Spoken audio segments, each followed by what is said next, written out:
आज के इस वीडियो में हम आपके लिए लेकर आए हैं बांसवाड़ा पर सुनी जाने वाली शीतला माता की कहानी। साथ ही शीतला माता की पूजा के बाद पथवारी माता की पूजा भी की जाती है। तो उसके साथ ही हम लेकर आए हैं पथवारी माता की कहानी, लपसी तपसी की कहानी और बिंदाई जी की कहानी। तो आइए सबसे पहले सुनते हैं शीतला माता की कहानी। चैत्र का महीना आया। चैत्र के कृष्ण पक्ष की अष्टमी को बासेड़ा था। शीतला माता ने सोचा चलो गांव में चलते हैं। शीतला माता बुढ़िया माई का भेष बनाकर गांव में आई, लेकिन पूरे गांव में चूल्हे जल रहे थे, खाना बन रहा था। माता सबके घरों से झांकती हुई गांव के बाहर चली गई। गांव के बाहर एक कुम्हार का घर था। वहां कुम्हारी खाट पर बैठी थी। शीतला ने पूछा कि क्या कर रही हो, आज कोई काम नहीं है क्या? कुम्हारी ने कहा कि आज तो बासेड़ा है, ठंडी रोटी राबड़ी बनाई है, खाना कल ही बना लिया। आज तो माता का पूजन किया है, सभी ठंडा खाना खाएंगे। शीतला माता ने कहा कि क्या बनाया है? उसने बताया कि रोटी राबड़ी बनाई है, आप भी खा लो।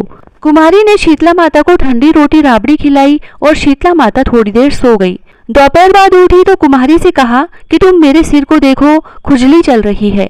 फिर वह कुमारी शीतला माता का सिर देखने लगी तो उसने देखा कि दो आंखें आगे व एक आंख पीछे। वह देखकर घबरा गई। शीतला माता ने कहा, घबराओ मत, मैं शीतला माता हूँ, तुम्हारा कुछ नहीं बिगाड़ूंगी। और आगे की आंखों से पूरे गांव में आग लगा दी। पूरा गांव जल गया। सारे गांव वाले गांव के बाहर इकट्ठे हुए। सबके घर जल गए, केवल एक कुम्हारी का घर बचा। तब सभी गांव वाले कुम्हार से लड़ने लगे कि सबके घर जल गए, तुम्हारा घर कैसे बचा? वहीं पर शीतला माता बैठी थी। उसने अपना रूप दिखाया और कहा कि तुम मुझे कोई नहीं मानते, ना ही मेरा पूजन करते हो। केवल कुम्हारी ही मेरा पूजन करती है और ठंडा खाती है। मैं शीतला माता हूँ, गर्म खाने से मेरा शरीर जल उठता है। सबने शीतला माता से प्रार्थना करी और राजा ने पांव पकड़कर माफी मांगी कि आगे से हम सब ठंडा बनाएंगे और ठंडे से पूजेंगे, ठंडा ही खाएंगे। शीतला माता ने वापस गांव बसा दिया। कुम्हार की झोपड़ी की जगह महल मालिया बन गए और खूब ठाठ हो गए।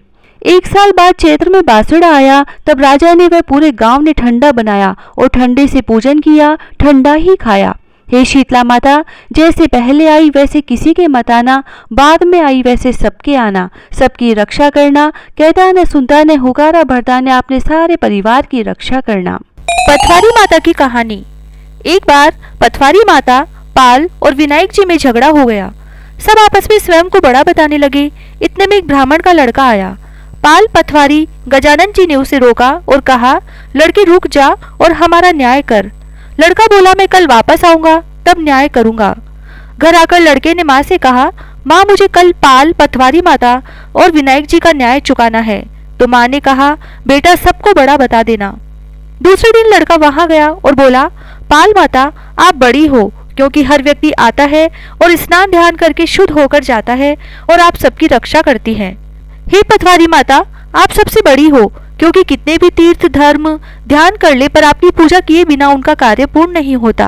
आप जीवित को भी तारती हैं और मरने के बाद भी उद्धार करती हैं। पथवारी माता पथ की धरानी, इसीलिए आप बड़ी हो। अब विनायक जी से लड़का बोला, सबसे पहले शुभ काम में आपको ही मनाया जाता है। आपको ध्याए बिना कोई काम सिद्ध नहीं होता, इसीलिए आप बड़े हो। पाल माता, पथवारी माता और विनायक जी भगवान लड़के की चतुराई से प्रसन्न हो गए और बोले, लड़के तुमने तो हम सबको ही बड़ा कर दिया और उसको सुखी रहने का आशीर्वाद दिया। और थोड़ी सी जौ के दाने उसके अंगोछे में डाल दिए। लड़का सोचने लगा, ये तो घाटे का सौदा रहा, सारा दिन खराब कर न्याय किया और इतने से जौ मिले। उदास मन से घर आकर अंगोछा एक कोने में डाल दिया। माँ ने अंगोछा उठाया तो उसमें से हीरे मोती बिखर गए। तो माँ बोली, बेटा न्याय करके क्या लाया है? लड़का बोला, माँ कोने में जो पड़ा देख ले। तो माँ ने कहा, यहाँ तो हीरे मोती का ढेर लगा है, हीरे मोती जगमगा रहे हैं। माँ अत्यधिक प्रसन्न हो गई। माँ ने प्रसन्न मन से बेटे को बुलाया और कहा, बेटा आज तो पाल माता, पथवारी माता और विनायक जी भगवान हम पर प्रसन्न हुए हैं। माँ बेटे बहुत खुश हुए। हे पाल माता, पथवारी माता, विनायक जी भगवान, जैसे उस लड़के को दिया वैसा सबको देना। कहानी कहने, सुनने, हुकारा भरने वाले को सबको सुख, समृद्धि, धन और धान्य देना। लपसी तपसी की कहानी। एक लपसी था, एक तपसी था। तपसी तो भगवान की तपस्या करता था और लपसी सवा शेर की लपसी बनाकर उसका भोग लगाकर जीम लेता। एक दिन दोनों लड़ने लगे। लपसी बोला मैं बड़ा, तपसी बोला मैं बड़ा। इतने में नारद मुनि आए और बोले, तुम क्यों लड़ रहे हो? तो लप्सी ने कहा, मैं बड़ा हूँ, और तपसी ने कहा, मैं बड़ा हूँ। तपसी बोला, मैं सारे दिन भगवान की पूजा करता हूँ, इसीलिए मैं बड़ा हूँ। तो लप्सी ने कहा, तो मैं भी रोज भगवान को भोग लगाता हूँ, इसीलिए मैं बड़ा हूँ। यह सुन नारद जी ने कहा, मैं तुम्हारा फैसला कल कर दूंगा।